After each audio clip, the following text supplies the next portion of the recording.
Lok Sabha speaker तो चुन लिया गया, लेकिन डिप्टी स्पीकर पद का क्या होगा, ये सवाल अभी भी बरकरार है। और अब इस बात की चर्चा भी तेज हो गई है कि क्या इस बार भी डेप्यूटी स्पीकर का पद खाली ही रहेगा।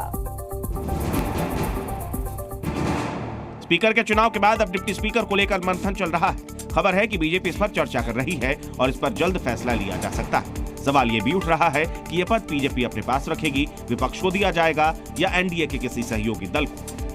ना तेलंगाना में, ना कर्नाटक में, ना तमिलनाडु में, कहीं पर भी इंडी अलायंस ने डेप्यूटी स्पीकर ऑपोजिशन को नहीं दिया। अपना ही स्पीकर रखा, अपना ही डेप्यूटी स्पीकर रखा। लेकिन यहाँ पर इनकी हिपोक्रेसी, उनके दोहरे मापदंड दिख रहे हैं। हालांकि संसदीय परंपरा में डिप्टी स्पीकर का पद विपक्ष को दिया जाता है, लेकिन ये काफी हद तक सत्ताधारी पार्टी के रुख पर ही निर्भर करता है। वहीं डिप्टी स्पीकर पद को लेकर एनडीए और इंडिया अलायंस के बीच तकरार देखने को मिल रही है।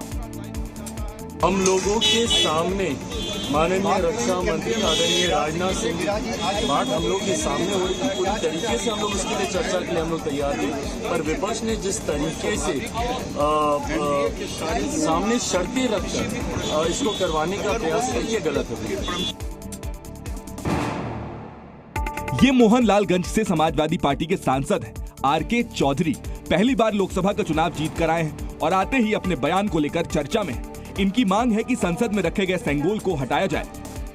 अब इस देश में 555 राजाओं को सरेंडर करके ये देश आज़ाद हुआ है और अब हर वो व्यक्ति, चाहे महिला हो चाहे पुरुष हो, अगर बालिग है और वोट का अधिकार रखता है तो उसके एक एक वोट से इस देश में शासन प्रशासन चलेगा, ये तय हो गया है। तो अब देश संविधान चलेगा, न कि राजा डंडा चलेगा।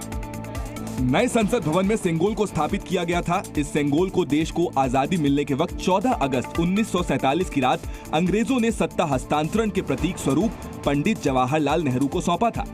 बाद में मोदी सरकार ने इसका पता लगवाया और फिर तमिलनाडु के एक मंदिर से इसे लाया गया। मोदी सरकार ने इसे बड़े ही धूमधाम से स्थापित किया था। अब समाजवादी पार्टी के सांसद ने इस पर सवाल खड़े कर नई बहस को जन्म दे दिया है। Zee News.